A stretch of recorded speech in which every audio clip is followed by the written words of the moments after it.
morning and welcome to our webinar today, which is the second of three that we're doing for the Southwest Growth Hubs.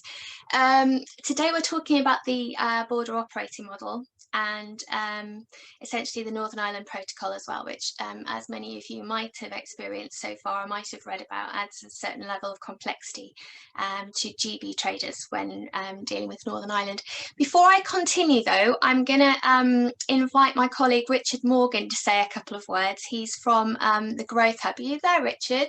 Yep, hopefully you can hear me, Andrew. I can. Good morning. Good morning. Good morning, everybody. Thank you for coming. My name's Richard Morgan, and I'm part of the EU Exit Support Team at GFirst LEP. We're here to offer free support to Gloucestershire businesses which have been affected by the EU exit.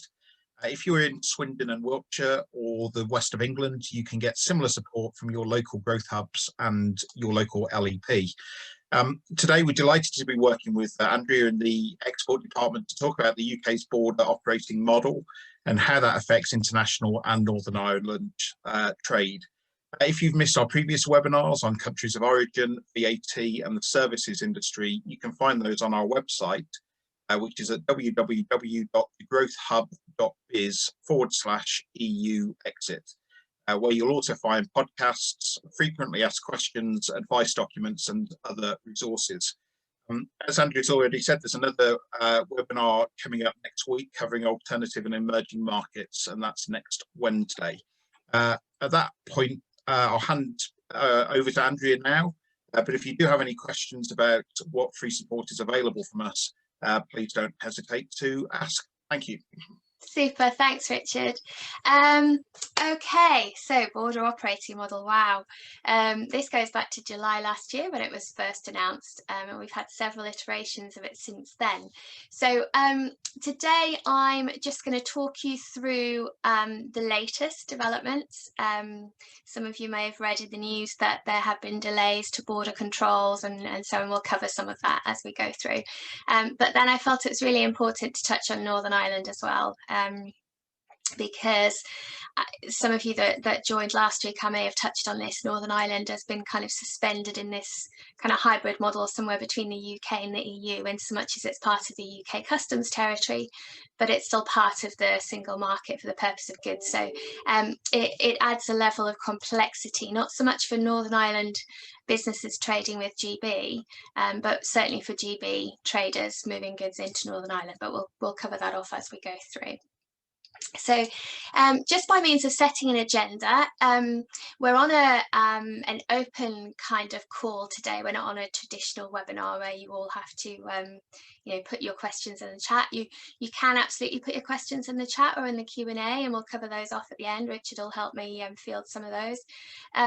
But similarly, you're very free to unmute yourself at the end when we do Q&A. Sometimes it's quite nice to be able to hear your voices and see your faces. So please feel free at the end if you've got any burning questions to raise them. Then no such thing as a silly question. If I'm answering it for you, then somebody else will be benefiting from the answer as well.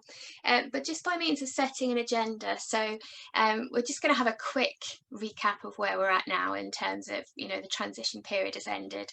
What does that mean for us in a number of different areas? Then we'll talk about the purpose of the border operating model just by means of a brief introduction to that document, which was some almost 200 pages when it was first announced. Fantastic bedtime reading. And then we're going to talk about the kind of, I call it the systems map, and I think it's referred to in the border operating model as the systems map as well.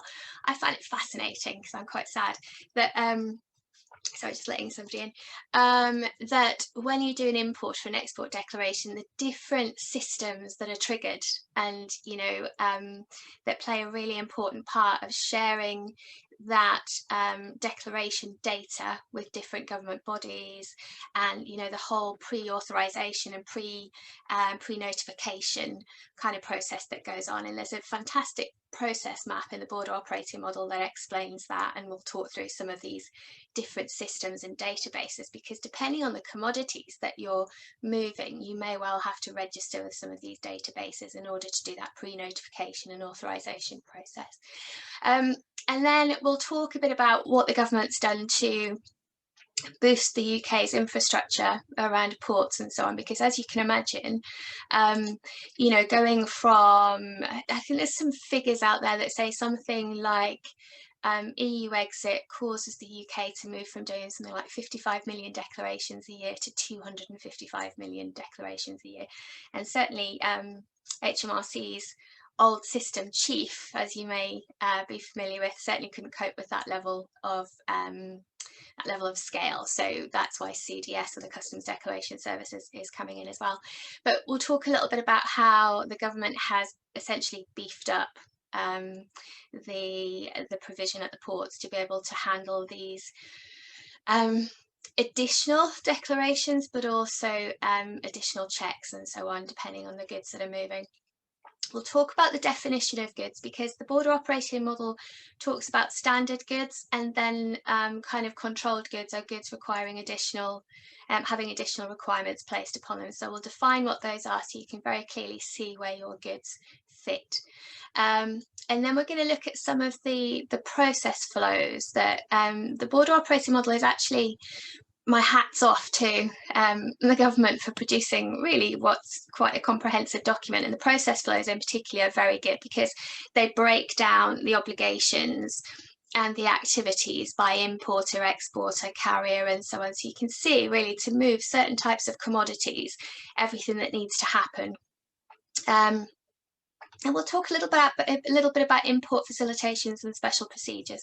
We haven't really had to think about these with EU trade before, but facilitations and special procedures are all about speeding up the flow of goods, and some of them in particular about suspending import duty and VAT when goods are moved for certain purposes. So we'll cover off some of those because they become more important in light of our trade with the EU, and also in light of the way that the UK-EU Trade and Cooperation Agreement works around those product-specific rules concerning origin. Then we'll take a little bit of a look at exports, so we'll do the same kind of thing as we did from import. Obviously our exporters, as I've said on multiple webinars now, have had to get their heads around these new trading requirements quite fast, because they didn't have the staging in or the phasing in of some of these new measures like importers have had in the UK.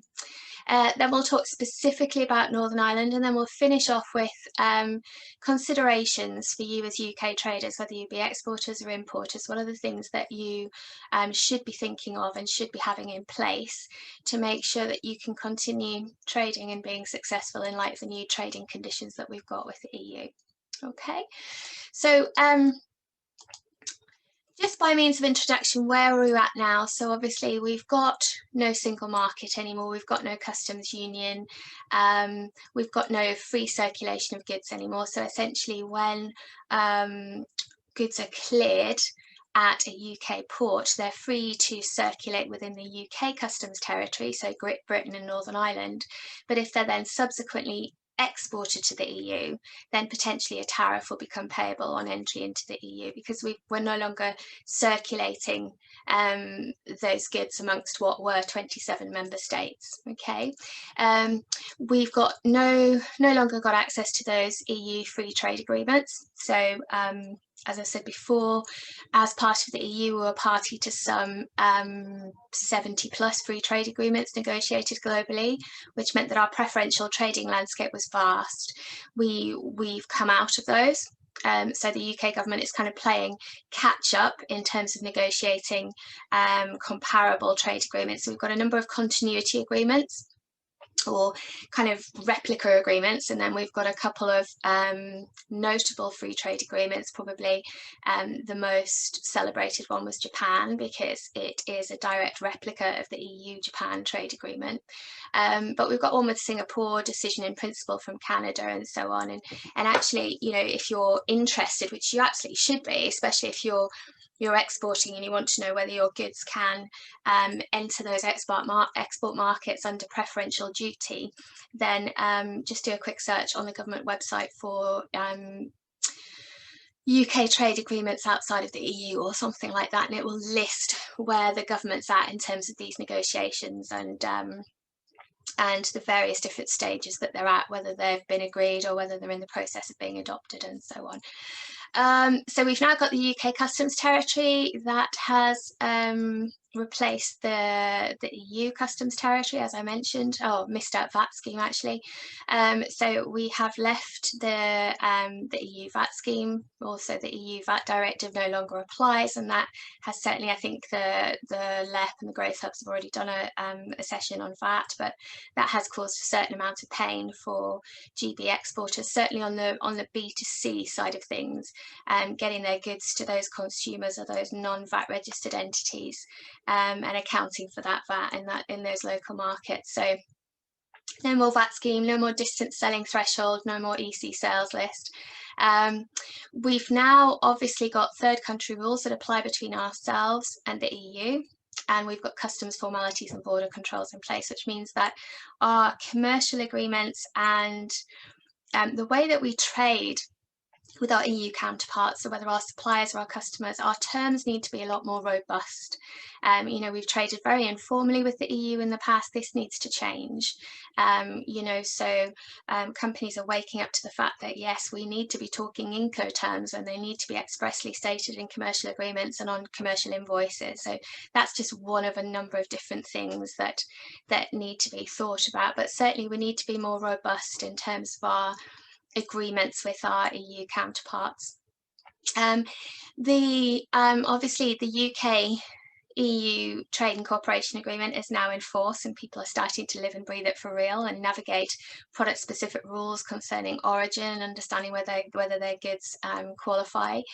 And as I said before, the UK government has started to negotiate a number of continuity agreements and free trade agreements, but there is some way to go to replicate what we had as part of the EU, and it could actually take years, really.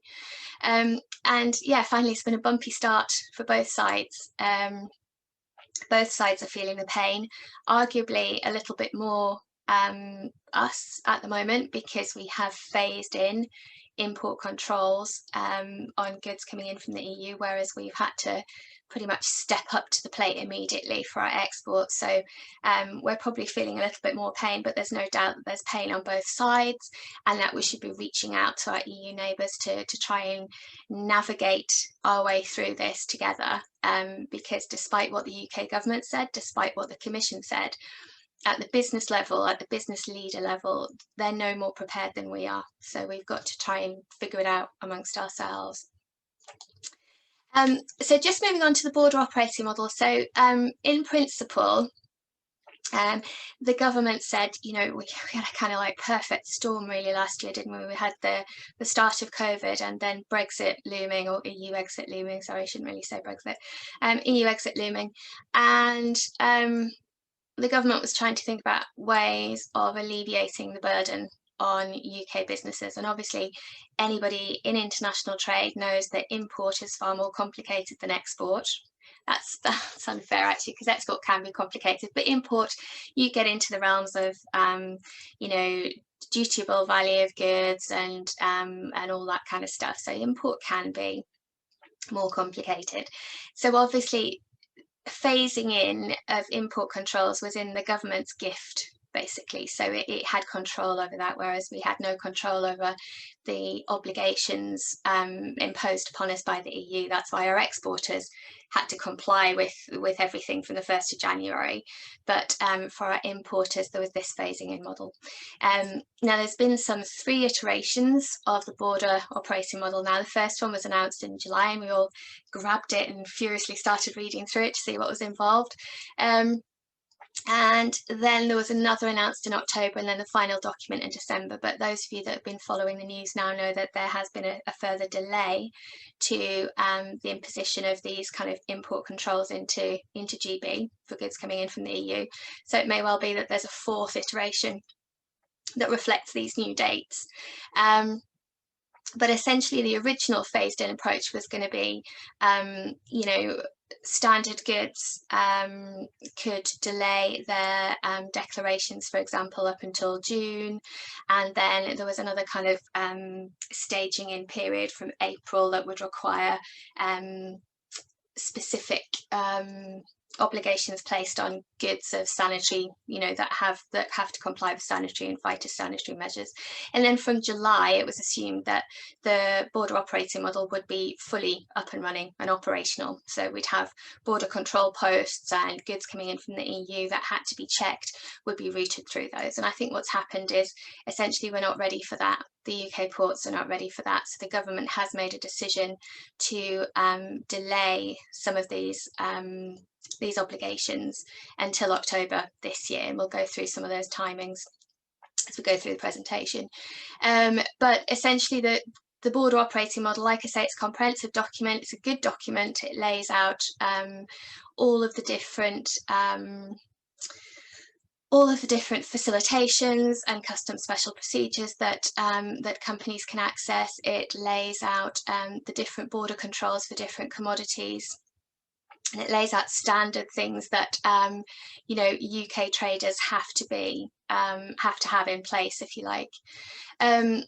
It covers off VAT to a certain extent, but what we would always say is, if in any doubt, seek advice from a VAT specialist. VAT can be really quite complicated, and whilst companies like the Export Department and others can cover it off at a high level, you really need a VAT specialist when you're certainly when you're thinking about registering for VAT overseas and stuff like that for export purposes. It talks about safety and security declarations, which is something we've not had to do for the EU, but we'll talk about those as we go through. And then, as I say, it splits goods into standard goods and non-standard goods, or kind of controlled goods. Really important to mention, it doesn't cover really anything to do with Northern Ireland. So there's separate guidance, which I've provided a link for here, that covers that kind of Northern Ireland GB Northern Ireland flow of goods. Okay. So this is the government systems map, and I'm really sad. I really quite like this. So at the high level, you've got what's called kind of like your guidance, your sources of guidance. And here, obviously, you've got the government digital services. You'll need your government ID to register for a number of different applications and so on. But then it's got a couple of pretty good tools actually that the government announced last year. So check how to export goods, and trade with the UK goods. So one aimed at importers, one aimed at exporters. So certainly check how to export goods is quite good for determining the kind of documentation that's required to clear goods going into the EU. It's kind of replicated by the EU, has a database called Access to Markets, which replaces their market access database. Kind of replicates what they do there. So, in the Access to Markets database, you can put your commodity code, the origin of the goods and the destination, and it will come up with everything from the documentation you need to the VAT that's payable to the duties that are payable. But still really quite a good system. And again, trade with the UK can be shared with your EU suppliers if they want to access that kind of data around the documentation that will be required to clear goods at UK borders, and the kind of duties and tariffs that will apply depending on the origin of the goods, for example. So a couple of really good systems there. But then at the permissions level, this is really quite detailed. So there are a number of different databases, if you like, that need to be accessed depending on or you need to be registered on depending on the kind of commodities that you're shipping. So you've got EHCO, which is managed by DEFRA, which is the Export Health Certificates Online. You've got Unicorn, which is again another DEFRA database, which is the database for CITES goods, so those goods that require CITES certification. You've got FGAS and ODS that are both managed by DEFRA, so they're all around if you're moving fluorinated gas or ozone depleting substances, then you need to register with those. You've got VMD, which is the veterinary medicine database. You've got UK REACH, which is the chemicals registration database. You've got a number, other one, so SPIRE you might be familiar with, so that's where you can apply for export licenses for strategic goods, or a trade license for certain activities. So there's a number of different databases that you need to be registered on in order to in order to be able to ship goods now to and from the EU. Then this is where it gets really fascinating, I think, so I'm quite sad, is you've got Chief, which is HMRC's current major platform that handles all of the import and export declarations. So that's C88, or the single administrative document that we refer to. Chief manages all of those, and then there's lots of different activities that Chief triggers depending on the commodity code of the goods that are being shipped, and maybe even the the customs procedure code that's been put in. So in terms of notification, you'll maybe, depending on the goods that you're shipping, you may be familiar with IPAFFS, which is DEFRA system, stands for the Import of Products, Animal, Food and Feed System. You might be familiar with EDIMERO, which is the Plant Health Legislation database. So that's when you're exporting certain plant seeds and organic matter. Peach is another one that you might be familiar with. So you need to be registered on that to be able to do import notifications for plants and plant products on the import side of things. So EDIMERO is for export and Peach is for import. If you're moving excise goods, then you might be familiar with the Excise Movement and Control System. So that allows you to suspend, for example, UK excise duty for goods that are going to be exported. So the UK duty is suspended from the goods leaving your premises to the port of exit from the UK, if you like. NCTS, anybody who moves goods under transit will be familiar with that. So the new computerized transit system, we'll talk a little bit about that as we go through. But there are a number of different systems that are triggered by an import or an export declaration. I just think it's really quite fascinating to see them laid out like this. So talking about the infrastructure changes, so obviously we've got these new customs procedures and border controls on those EU goods, and they have an absolutely huge impact on our infrastructure. So the government has effectively delayed the imposition of import controls until October this year. So they've bought themselves some time essentially. So but from October, there are certain infrastructure requirements that are going to need to be met in order for the government to be able to impose full border controls, and sanitary and phytosanitary checks and so on, because they need to be done at border control posts, which are kind of parts within ports that have additional capacity and additional expertise to be able to do those kind of checks. So much of the checks will be carried out at the ports, but where the ports just don't have that capacity, then the government has introduced a number of inland facilities that will help support the ports. And the kind of activities that they're going to be doing, obviously I've put some of them down here. So, we're going to need, our ports are going to need to handle an increased number of obviously declarations and so on, but some of them will be handling new types of checks for the first time. So all ports are going to be required to do what we call customs compliance activity, so customs checks and processes that require the kind of physical presence of goods, so those kind of inspections.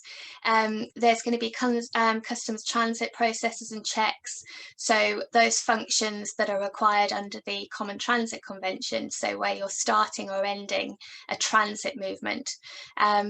There'll be market surveillance checks, so there's physical examination and enforcement activity that have to be undertaken on goods. Sanitary and phytosanitary checks obviously will increase significantly, so that's where we're not only doing documentary checks, but we're doing identity and physical checks that are undertaken typically on animals, so live animals or products of animal origin or plants and so on.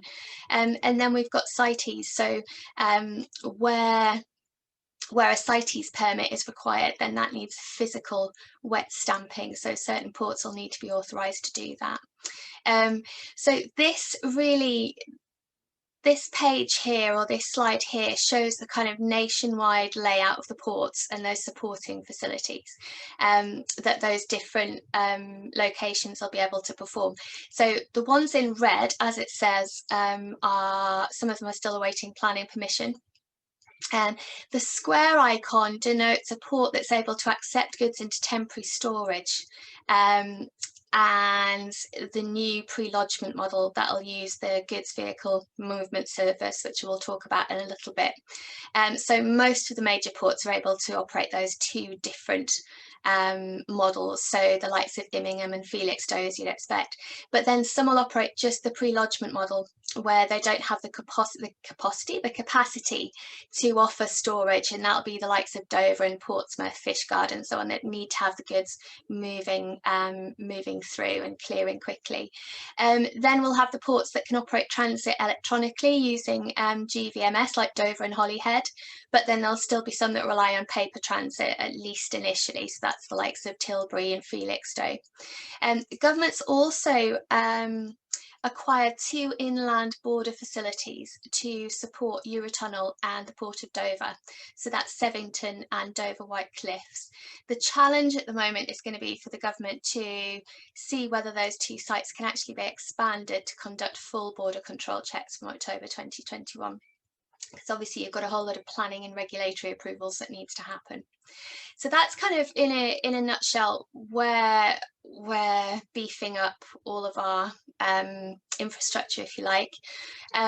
It's a significant task and requires the acquisition of a number of new skills for certain ports where they've just not had to deal with this complexity before. In terms of additional measures, so the government launched the Port Infrastructure Fund. That was launched in October last year, and it was basically a pot of funding that would allow kind of maritime ports, airports, international rail terminals and so on to beef up their capacity or increase their capacity to enable them to handle goods that were imported from the EU that would need those additional checks. So there was something like 50 plus applications and all but 10 were awarded, and I think there's been a total spend of about 200 million. The government claims that pot of money is actually part of a larger pot of over 700 million that's going to be invested in borders to ensure that they're fully operational from October, and obviously that 200 plus million has been invested in those inland facilities, which are going to operate in that kind of overflow or support capacity for the ports. There's also been a haulier readiness information and advice site, so that's kind of like a direct outreach and engagement program with hauliers and haulage managers. So there's been some 40 plus sites set up across the UK from November. And this shows exactly where they're at the moment. And they're really kind of advisory border readiness checks kind of thing, or information on new processes. So they're set up at motorway services, truck stops and so on. So they've been providing multilingual training on new processes. They've been providing hands-on support like providing Wi-Fi and printers to enable hauliers to be able to collect electronic documents en route.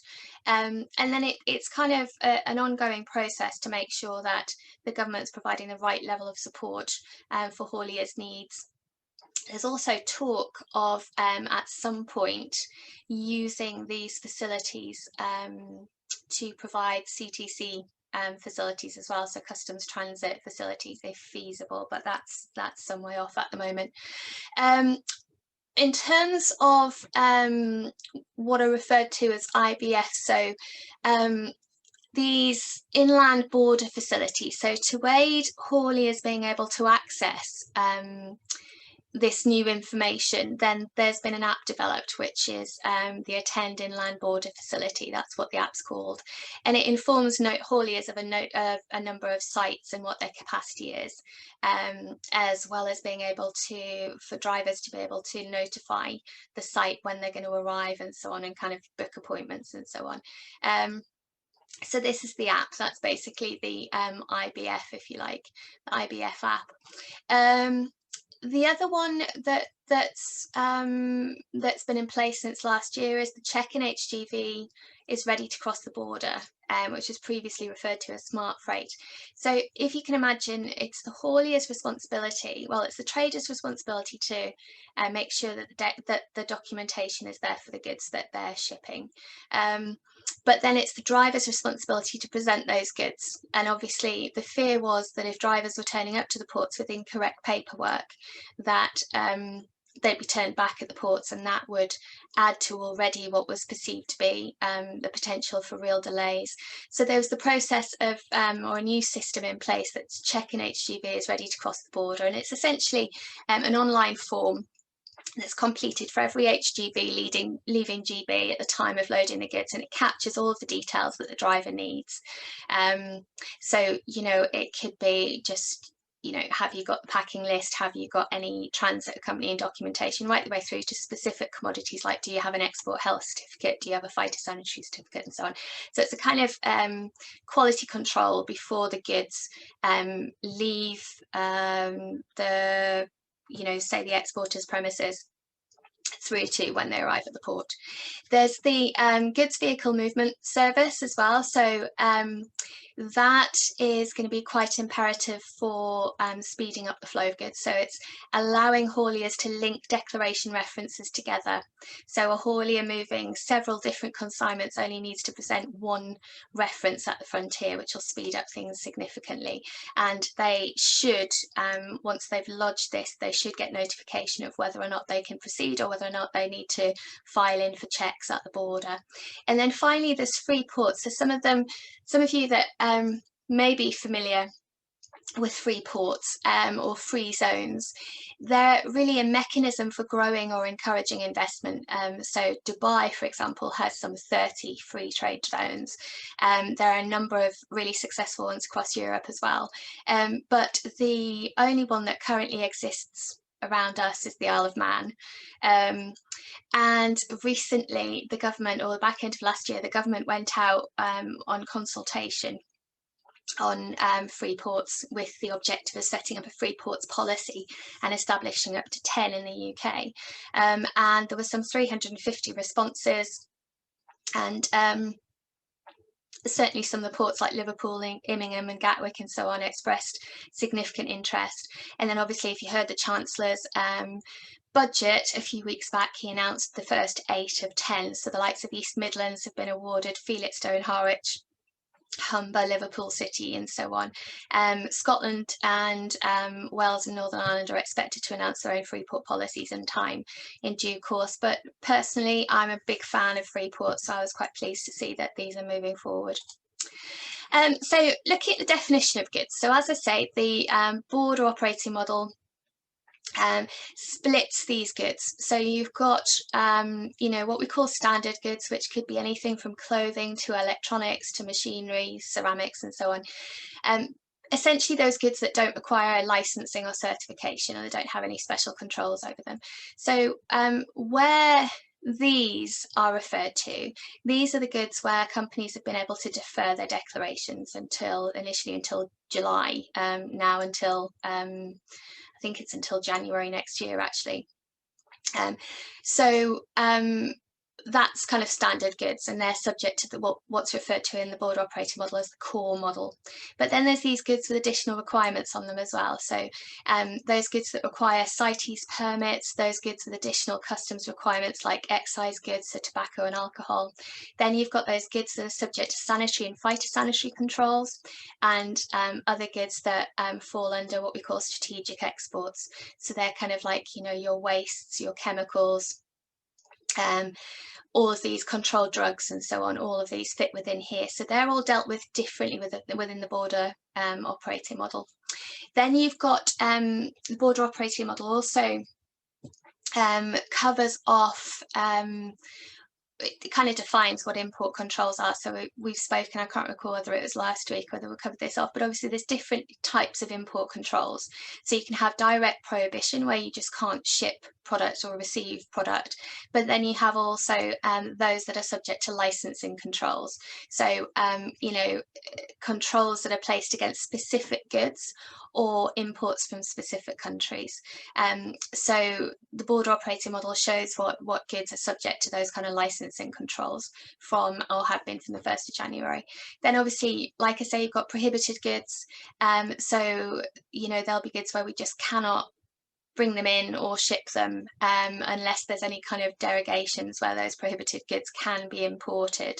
But again, anything like that would be listed against the Commodity Code and the tariff.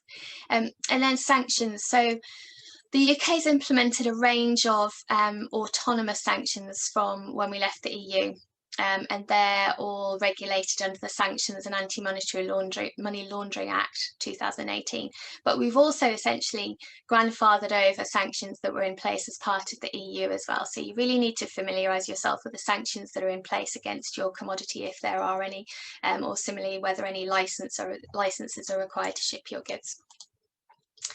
So in terms of GB imports, so from January 2021, those companies that had exclusively traded within the EU weren't familiar with imports or exports and those kind of declarations and documentary requirements.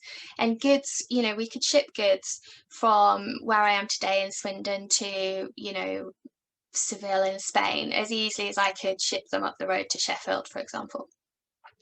That has kind of like all changed, and there are a number of different obligations placed on importers now. So there are a number of different considerations that they need to make. So in terms of declarations, you can, for bringing in goods to the UK, bringing in standard goods, I should say, or non-controlled goods, you can make a full declaration, or you can make a simplified declaration if you're permitted or authorised by HMRC to do that, or you can delay your declaration.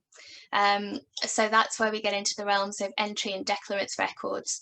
And this is the box that I put here to make sure that anybody that is postponing your declarations, that you're capturing the right data, because it starts, personally, I think it starts to become quite complicated. I'm quite worried now that the government has decided to extend the declaration, the delayed declaration process for what's going to be technically a year. I'm quite concerned that companies are maintaining the right amount of data that will allow them to make that supplementary declaration in January next year. It is a concern. I think also companies have to decide, or have had to decide, whether or not they're going to make their own declarations, you know, whether they're going to do that in-house. Obviously, when we're talking export, there's systems like the National Export System, which is a web-based portal that the government provides, and it's a free-to-use portal for making export declarations. But import declarations are more challenging, so you typically have to use third-party software.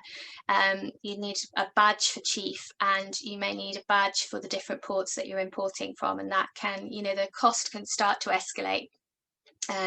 So whilst it can be quite tempting to try and cut costs, especially at a time when, you know, costs are starting to rise everywhere we look, I wouldn't necessarily advise it. A good customs intermediary is worth their weight in gold, and can save a lot of time and a lot of cost longer term. So I would weigh up your options really there. To be able to defer or delay your declarations, you obviously have to have a good compliance history. So you have to have evidence of not having, you know, bad compliance with regard to tax and customs obligations.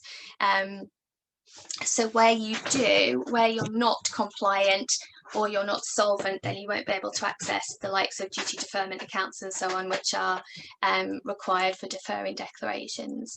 In terms of groupage loads, groupage loads are those consignments, kind of mixed consignments, or a number of different consignments are brought together. Now, obviously with customs declarations and different controls placed on product now, that can cause problems with regard to groupage loads. So say, for example, you're shipping goods that are subject to sanitary controls, then it may not be possible to have those in a mixed groupage load with other products that don't have those controls placed upon them now, because the whole process for getting the checks and having everything sealed and so on can just make it complicated for those sanitary and phytosanitary goods to be shipped with non-controlled goods now. Talking about import VAT, so obviously where you're VAT registered, you'll now know that you can use postponed VAT accounting for accounting for import VAT. This is fantastic. It's offered in a number of member states across the EU as well. It certainly helps with cash flow problems. So you don't have to be authorised for it. You just have to sign up to the postponed VAT accounting monthly statements, because that's HMRC's mechanism for telling you what VAT needs to be accounted for in your quarterly VAT return. And you have to use postponed VAT accounting, obviously, if you're deferring your declarations. But then moving on to controlled goods, so they've had to make full declarations from January this year for goods coming in that are of that controlled nature.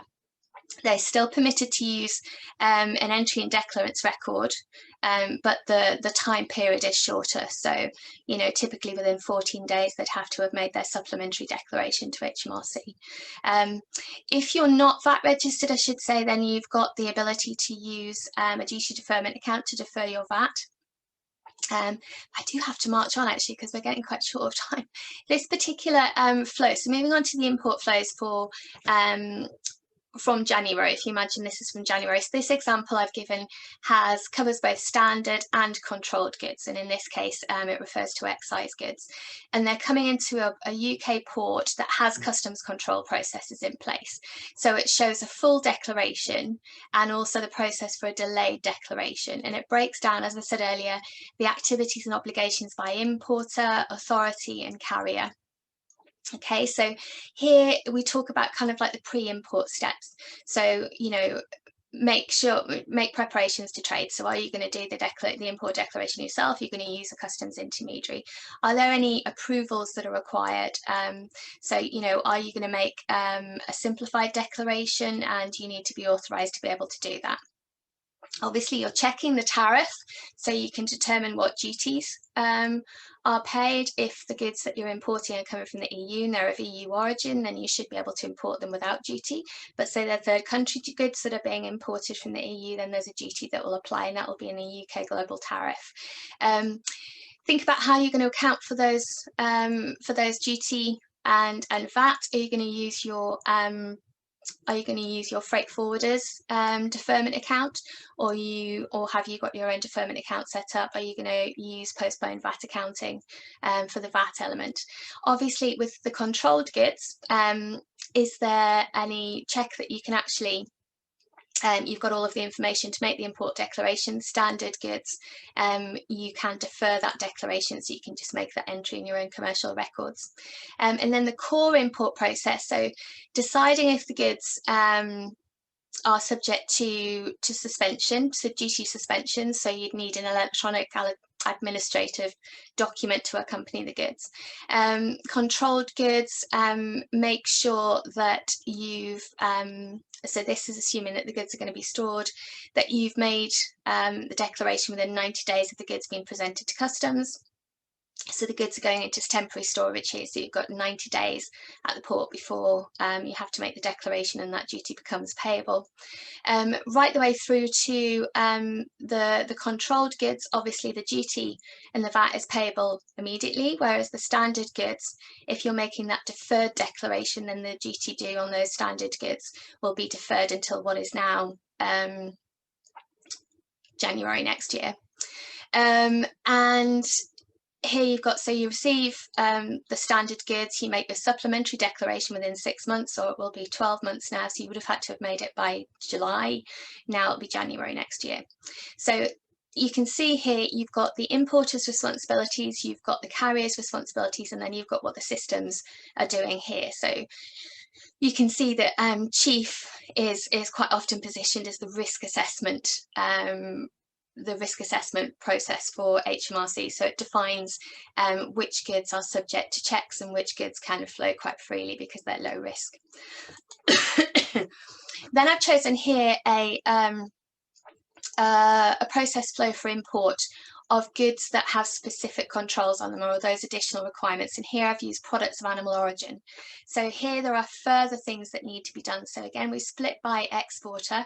So you've got a number of pre-import steps that the export needs to be doing, the exporter needs to be doing. So they're going to need to get an export health certificate if the import's harmonised. They're going to obviously need to arrange to have their goods inspected before the goods can leave the EU, for example. The goods will arrive in the UK at a point of entry, so there's no border control post at the moment. That is going to be implemented later on in the year. From the importer's perspective, the importer needs to pre-notify of the goods arrival. So they need to make a pre-notification on the IPATHS database, which I mentioned earlier, and that pre-notification issues a number which needs to be communicated to the exporter, and that will go on the export health certificate, so everything kind of tallies that way. Because there's no border control post from January, then the goods are just subjected to those kind of documentary checks which can be done remotely, and there may be physical and ID checks, but not via those control posts. Those checks can actually be done at the point of destination. And then there's database updates, so AFA updates IPATHS, and then the importer receives the goods. So that's a very, very basic model at the moment.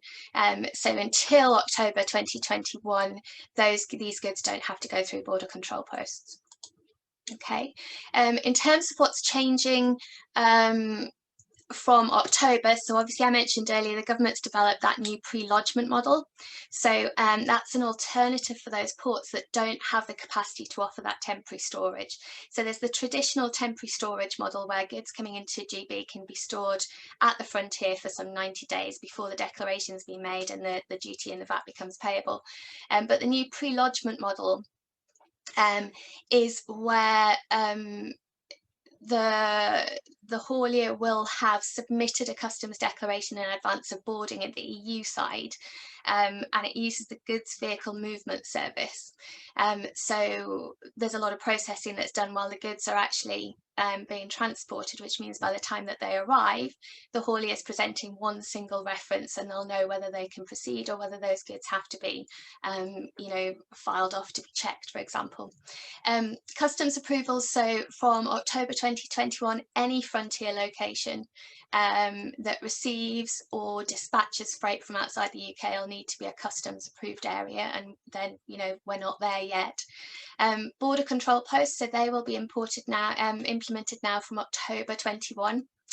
So they're those locations that are authorised to carry out those checks on those third country goods to make sure that they don't pose a threat to public health.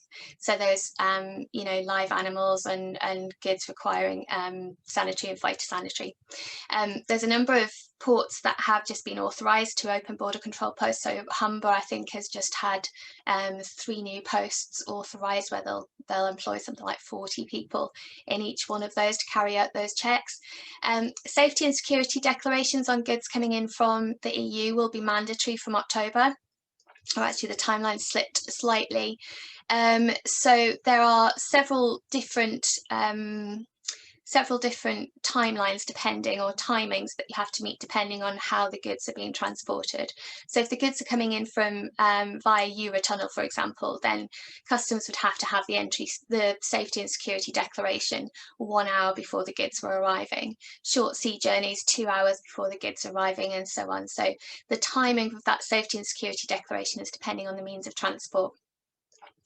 CCG is quite interesting. So a customs comprehensive guarantee, or a CCG, is where you need to get a guarantee from your bank to cover any outstanding liability on your duty deferment account, for example.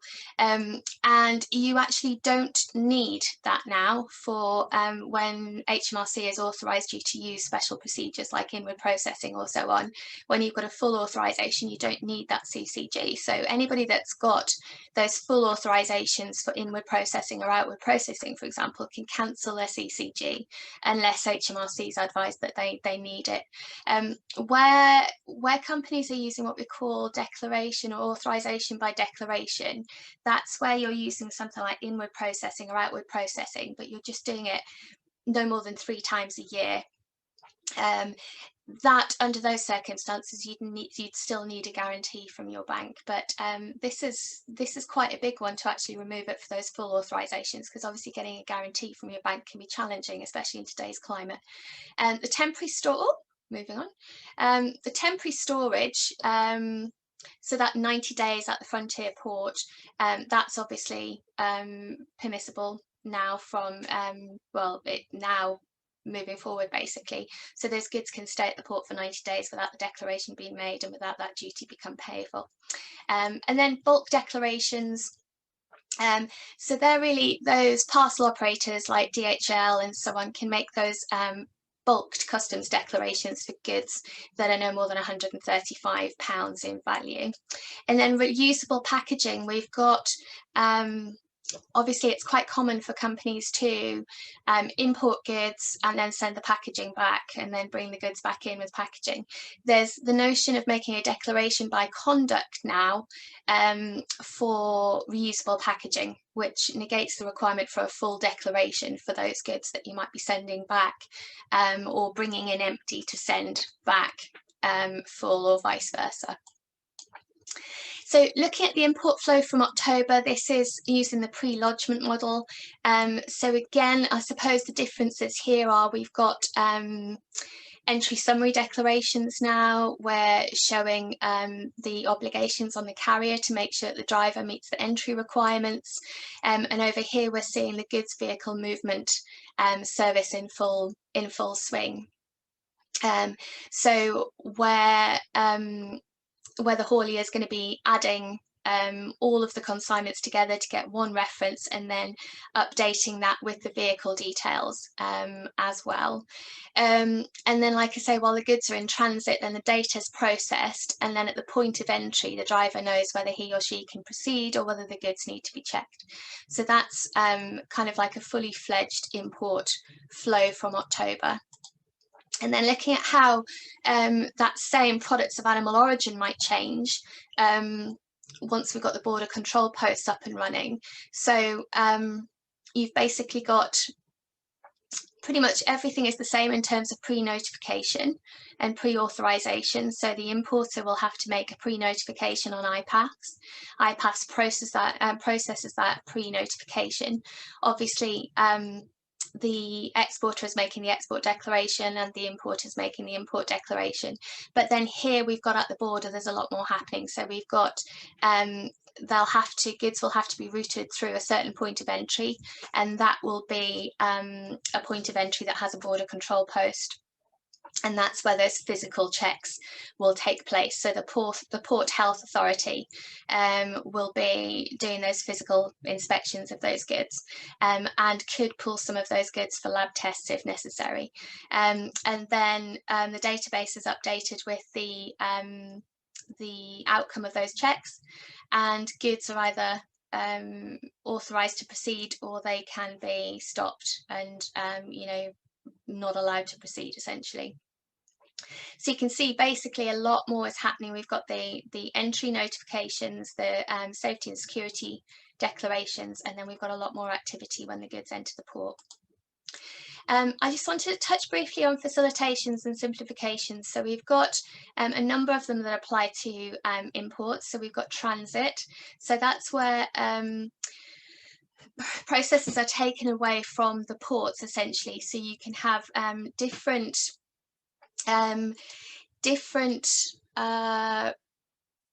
points of destination and origin that can initiate transit processes, if you like. And transit is essentially where goods can move through several different countries and not be cleared until they've reached their country of destination, if you like. There's also customs warehousing, so that's a storage facility, so goods can come into the UK and have their duty and VAT suspended while they're stored in that facility.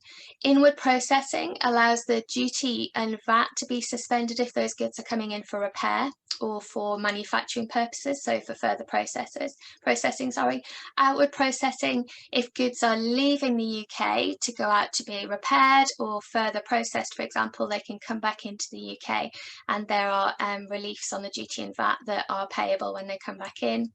The simplified declaration procedure we know about for imports, so that's where we're making a smaller declaration to be followed up by a supplementary declaration, or we're using entry in declarant's record where we're filing data in our own commercial records and following up with a supplementary declaration at a later stage. We've also got authorised economic operator status. That's kind of like an accreditation. It's like a kite mark, a trusted trader scheme, if you like. Globally, there are a number of them, and the UK has its own called AEO. It does have a number of benefits and advantages around getting authorisations for special procedures, waivers on bank guarantees and so on. We know that we've got duty deferment accounts now. We've had them for some time, but they're easier to obtain now. We've got the notion of a duty deferment account with a 10k waiver where you don't need a bank guarantee. Temporary storage we've talked about, and bulk declarations we've talked about. So there's a lot of different easements and simplifications available. I am flying through some of this because I'm really conscious of time. Essentially, GB exports, so we've had to get our heads around these pretty quickly. We haven't had that phasing in of imports on the EU side. So there are a number of facilitations. We've got transit. Again, we've got simplified procedures. We can use what I referred to earlier, the National Export System, that web-based portal. So it negates the requirement for you to bring on a customs intermediary or similarly to buy expensive third-party software. You've got customs supervised exports, which is around kind of excise goods and so on, where your business premises can be authorised to clear goods inland before they've been, before they actually move to the port of exit. And then we know we've got simplified export declaration process. You've still got that EIDR process in place, but that needs to be followed up quite quickly, usually within 14 days by a supplementary declaration. Just quickly on the export flow, so this time you're the exporter, so you've got to make those preparations. So you do the declaration yourself. Are there any approvals that you need for making those simplified declarations, for example? Check the consignment information to complete the export declaration. So, what's the commodity code, CPC code, Incoterms, and so on. Make sure that you've got the exit summary declaration. So the exit summary declaration is typically part of the export declaration, to be honest. Make sure that your importer can receive the goods. Here we're talking about excise goods as well. So if there's any duty suspension, then how do you go about filing that on the EMCS? Make a declaration on NES or Chief. Make sure that the exit declaration's done so far. And yeah, it takes you all the way through. I suppose that the salient points to mention here is obviously all of our exports now are zero rated, whether they're going to trade customers or consumers. And you will need to keep that proof of export. So you typically receive the notification that the goods have departed, and you need to maintain that proof of export for 6 years, because where you've zero rated the VAT, if you don't have that proof of export and HMRC was to audit you, you could be liable for the VAT that you've zero rated. So that's really important. Okay, export flow, we've zhuzhed it up a little bit here. This time we're talking about animals for aquaculture, live aquatic animals.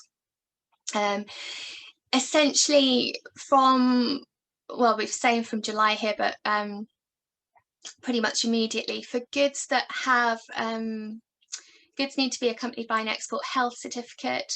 There needs to be an EU import pre-notification, which will be via the competent authority in that member state. Entry into the EU has to be via a border control post, and export health certificates for exporters here in the UK are issued and certified by the Fish Health Inspectorate. So in terms of systems that are required, obviously, sorry, moving forward, in terms of systems that are required, then the EU importer needs to register for traces, which was what we used until we left the EU. And then the location of checks will be via a border control post in the EU. So you'll have to know where your goods are going, or your haulier will have to know where your goods are going if they're subject to those checks. Okay, so that's kind of like an export flow, just flying through it. And then I wanted to talk about Northern Ireland. So the original agreement from the 1st of January was that goods would go through a point of entry. All agri-food goods and plants and animals entering Northern Ireland from GB were going to have to go through a point of entry that the EU had authorised. So, you know, a point of entry that's approved by the EU. So that would have been Belfast Port, Belfast International Airport, and so on. And then those goods would be subject to sanitary and phytosanitary checks. So they'd have a documentary check. So that was an electronic check to confirm that the goods in the consignment had the right commercial documentation, for example. But then they'd be subject to identity checks as well. So prior to departure from GB, DERA authorised, so DERA's islands, or Northern Ireland's equivalent of DEFRA, their authorised staff would carry out identity checks on the commercial seal applied to the consignment. And then there'd be physical checks as well at the point of entry. But there was a subsequent easement, which meant that there would be no sanitary or phytosanitary checks until the 31st of March. And then they would be introduced slowly after that point. Now, what's kicked off recently is a huge row between the UK and the EU, because the UK has unilaterally extended the timeline for these import controls, if you like, going into Ireland. So these import controls, the UK says, won't start until October now, and they'll be introduced in a phased approach. So you'll have phase 1, it'll be the introduction of export health certificates for fresh meat products, phase 2, export health certificates for dairy products, as well as certificates for plant seeds and wine, and then phase 3, phytosanitary certificates for fruit and vegetables, as well as export health certificates for pet food. And then phase 4, the final phase, will see all remaining certification. So the EU is not happy about that, but the UK just believes that the controls at the moment, and not necessarily being fully ready for them, is placing huge burden on GB traders and also impacting the flow of goods going into Northern Ireland, which isn't acceptable. So we await the outcome of that, but it is a contentious issue. In terms of moving goods between GB and Northern Ireland, so if you're moving goods between Northern Ireland and any non-EU country, including GB, that requires another EORI number. So we've got the notion of EU EORI numbers, GB EORI numbers, and now we've got an XI EORI number. For the flow of Northern Ireland to GB, that Northern Ireland to GB flow of goods, most goods won't require a declaration. There could be some exceptions, you know, where goods are stored temporarily, or they're restricted goods, or maybe if there's been a special procedure used, for example. Goods that will definitely need a declaration when moving from Northern Ireland to GB would be controlled goods, or goods that you pay duty on, like alcohol and tobacco, or goods that you're moving under common transit. Now, the Trader Support Service that some of you might be aware of, and certainly should have signed up to by now, was introduced really for companies that have to make declarations for the flow of goods between Northern Ireland and GB. So sign up. There is a ton of training on that portal. They offer support and guidance, and they complete declarations on traders' behalf. For the flow of Northern Ireland to EU goods, there's no declarations required to ship to the EU, because they're still technically Northern Ireland's in the single market for the purpose of goods. So there is an Intrastat requirement. So if you're over the threshold for Intrastat, and you need to make Intrastat filings, so if you're over 250k for dispatches and 1.5 million for imports, then you need to file Intrastat for goods moving between Northern Ireland and the EU.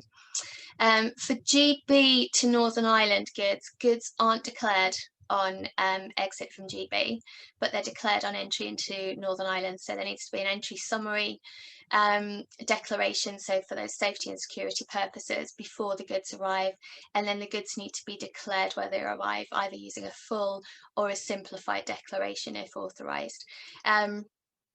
GB traders really need to consider Incoterms that they're using and whether or not they're going to be required to make that those declarations in Northern Ireland on behalf of their customers. So that the shipping terms that you're using are really important. With regard to VAT, under the Northern Ireland Protocol, EU VAT rules continue to apply in Northern Ireland in respect of goods. So this really means that apart from changes relating to the EORI number, so using XI, for example, there's no real changes in transactions in goods between Northern Ireland and the EU. So that means that VAT registered businesses trading in Northern Ireland can still have their goods subject to intra-community supply. So not an import or an export, and VAT's accounted for differently. So it's not import VAT, it's VAT on an acquisition, for example. So HMRC need to know, you know, the kind, if you're bringing goods in from the EU, so they know that you're accounting for them in that way. There are a number of, if you think about it, the Northern Ireland Protocol keeps Northern Ireland closely aligned with the EU for regulatory purposes.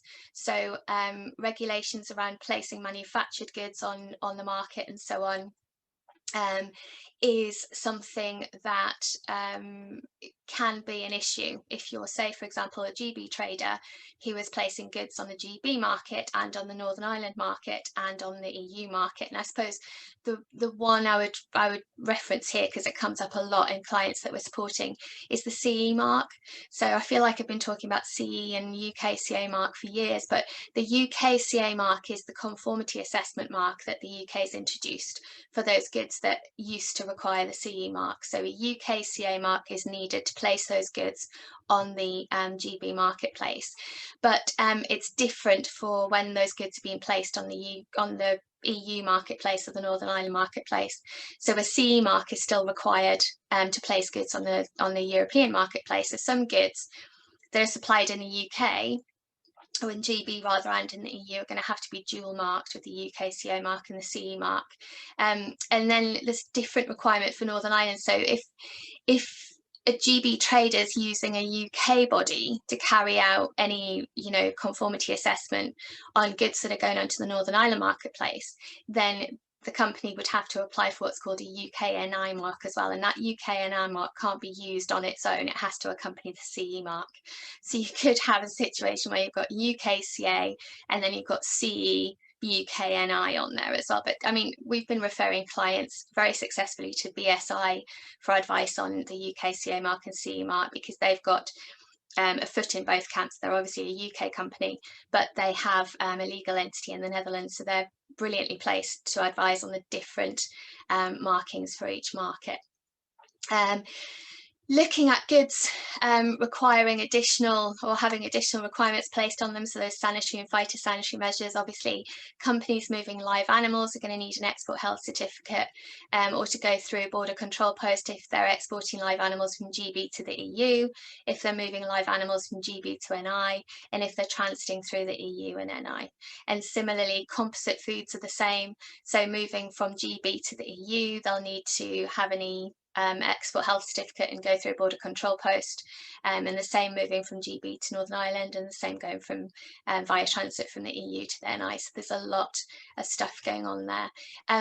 With regard to tariffs, I just really wanted to touch on that. So the Northern Ireland Protocol dictates that you know, goods that are within the UK customs territory will not pay tariffs, but there is this notion of at-risk goods, and that's where those goods that enter Northern Ireland are at risk of entering Ireland and therefore may be subject to duty. And obviously we don't want that border on the island of Ireland, so any duty that becomes payable is payable at Northern Ireland. So it's all in line with those declarations that are made. So if the goods that you're bringing into Northern Ireland, if the duty that would be payable on those goods in the EU is greater than 0%, because, you know, goods going from GB to Northern Ireland in the same customs territory, so wouldn't pay any duty at all. If the EU duty is actually over 0%, then those goods are automatically at risk, and that EU duty should be payable at the Northern Ireland port, if you like, unless you can declare those goods as being not at risk. So you can register on the UK trader scheme and declare those goods as not being at risk. And then also, you know, it could be that the goods are subject to preference under the Trade and Cooperation Agreement anyway, so that EU duty wouldn't become payable. But there's essentially there's that notion of at-risk goods, and it means that if you're not able to declare that they're going to, you know, absolutely categorically stay in Northern Ireland, then there could be a situation whereby there's duty applied. Obviously, the Trader Support Service is a really important resource. And then the other one I wanted to mention is the Movement Assistance Scheme. So where there's requirements for moving live animals or products of animal origin or plants and plant products and so on, you do not have to pay to have your export health certificates raised or your phytosanitary certificates raised if you register for the Movement Assistance Scheme. So you don't pay to have those goods inspected or certified. The official vet or the environmental health officer, or the certifier or whoever, doesn't charge you for inspecting and certifying. They invoice the government instead. So you must register with the Movement Assistance Scheme if your goods are subject to phytosanitary or sanitary checks and controls going into Northern Ireland. Okay, so it's just one method of reducing a little bit of cost. And then finally, just some considerations. I apologise, I've taken up a lot of your time this morning. Things that you need to be thinking about is your EORI numbers. So you'll have your GB EORI number, but do you need an EU EORI number? Do you import from the EU under Ex Works? Hopefully not, but if you do, you'd need an EU EORI number. Or do you export to the EU under Deliver Duty Paid, in which case you'd need an EU EORI number there as well.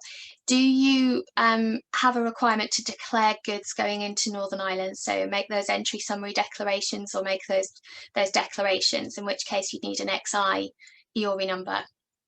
Think about the classification of your goods. Are the commodity codes correct? You know, commodity codes are so important. They dictate the duty and taxes, but they dictate any certification or licensing requirements that they may have. Take a look at your commercial agreements, specifically around you know, territory that they cover, jurisdiction that they cover, Incoterms, are they in there as well? As I said at the very beginning, we need to be a lot more robust. Incoterms really important because they dictate the kind of costs and risks and so on associated with shipments. Anything like Ex Works and DDP at the far extremes of the Incoterm spectrum place enormous burden on either the buyer or the seller. Import and export preparations. Are there any databases that you need to register with for your goods, where you need to make those pre-notifications or have those pre-authorizations before goods can be imported?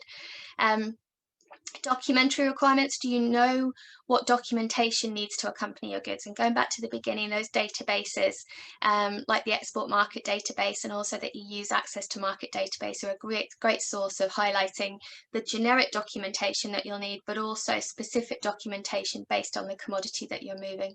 Can you benefit from any import or export facilitations and simplifications? So those things like inward processing and customs warehousing that I mentioned, but also on the export side of things, you know, is there any benefit in using delayed declarations or entry in declarant's record? I think probably not, because you're only really getting 14 days easement in that respect.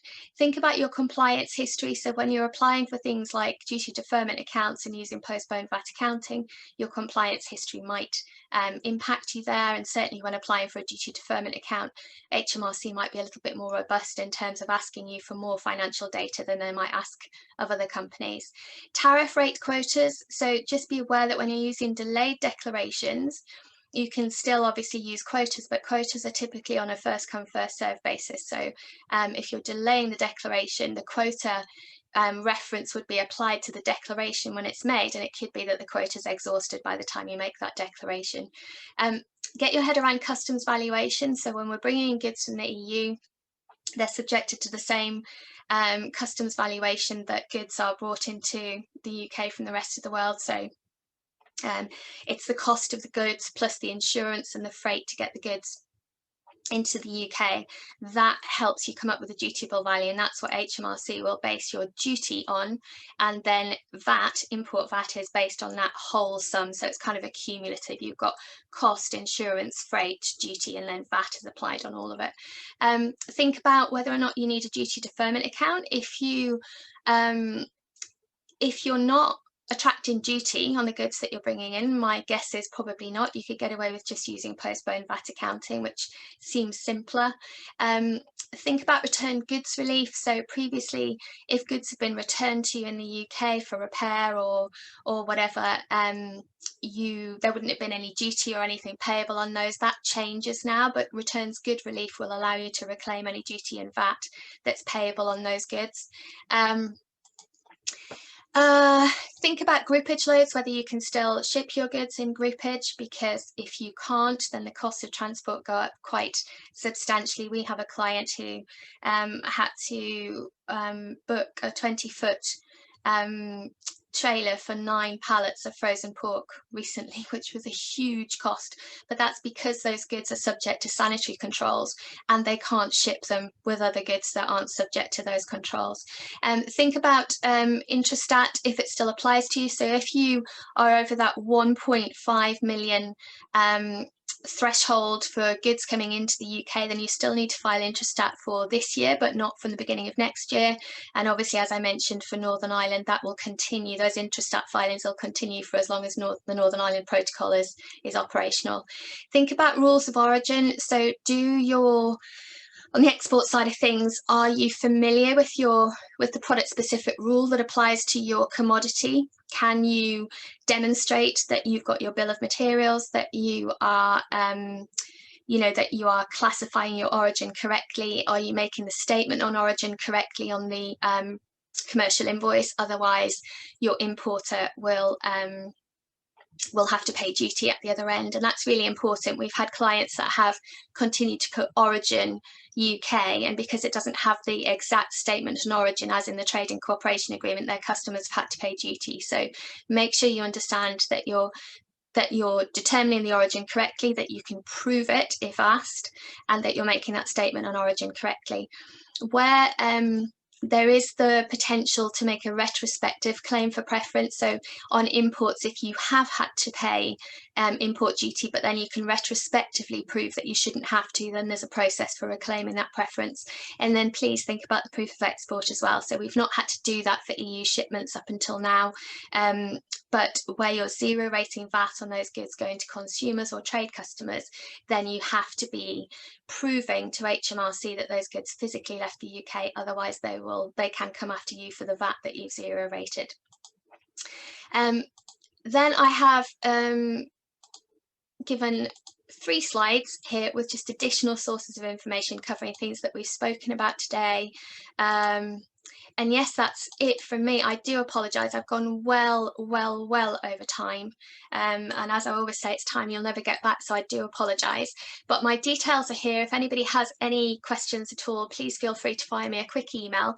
As Richard said, next week is all about alternative markets, which is so exciting because we get to talk about export and expanding overseas and everything, which is a little bit of a kind of more upbeat way of finishing our webinar series. But Richard, if you're there, if you have any questions, or if anybody wants to unmute themselves, and again, I do apologise everyone for going so far over time.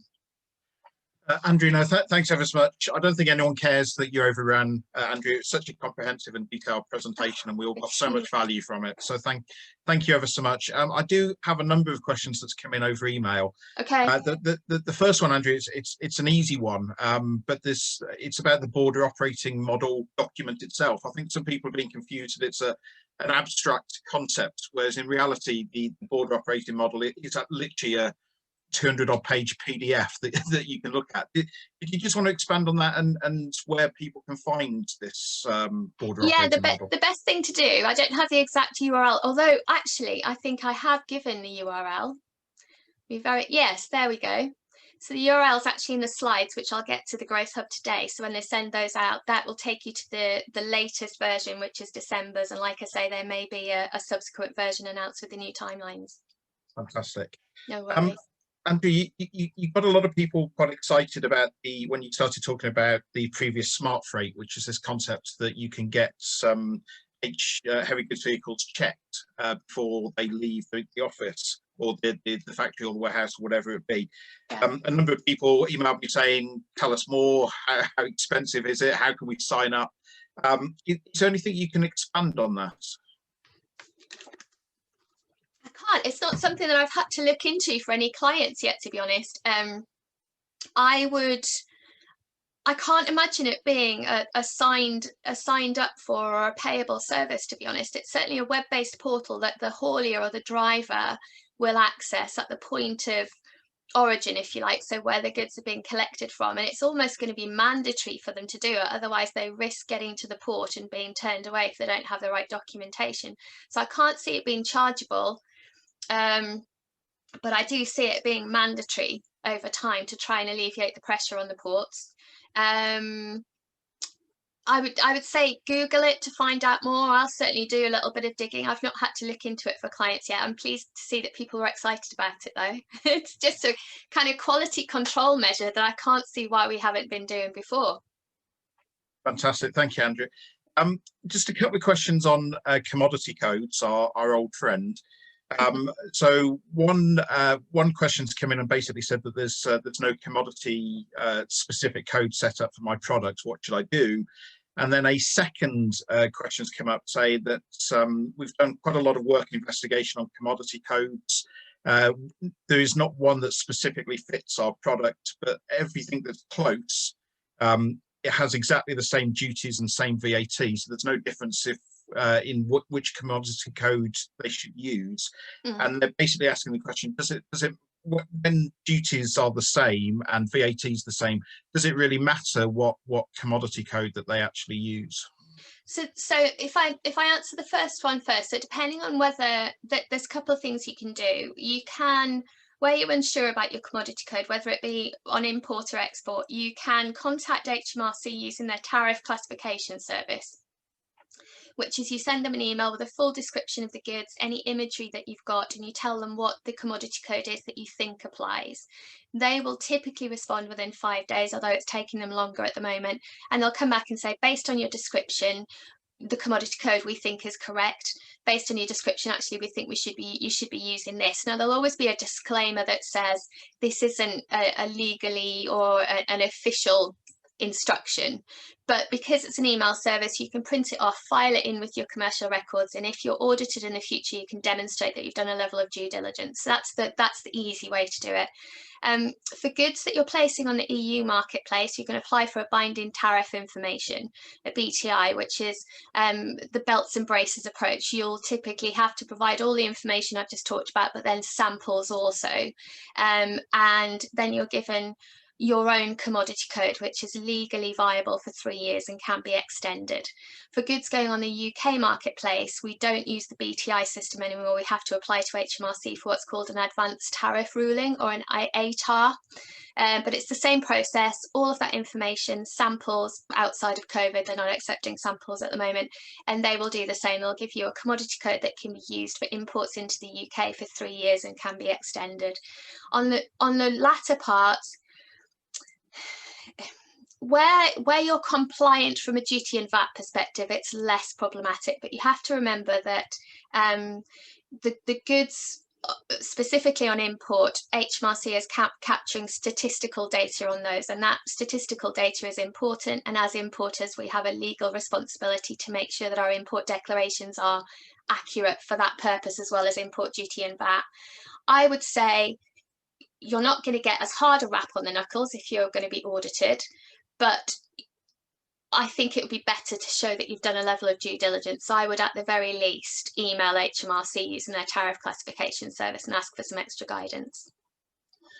That's fantastic, Andrew. Thanks very much. I'm going to be really unfair and ask one last question, which is really asking for your opinion more than anything else. And basically, the question reads something along the lines of checks on imports have been delayed until the end of the year. Do you envisage that this could be delayed again and again and again? I would say that if we can't get our act together by the end of the year, then there's really no hope for us, to be honest. With the level of investment that the government is putting into port infrastructure and skills and all the rest of it, I would be really shocked. And actually, I would be more dismayed, because I think we're delaying it. And certainly when we're allowing companies to further delay their declarations, we run the risk, if they're not capturing the right data now on imports, that problem gets just replicated and replicated each month, and come making those supplementary declarations in January, they're going to be in a whole world of pain, and then they run the risk of, you know, not declaring the right amount of duty and VAT and so on. So I would say that government has an obligation to get it sorted by the end of this year.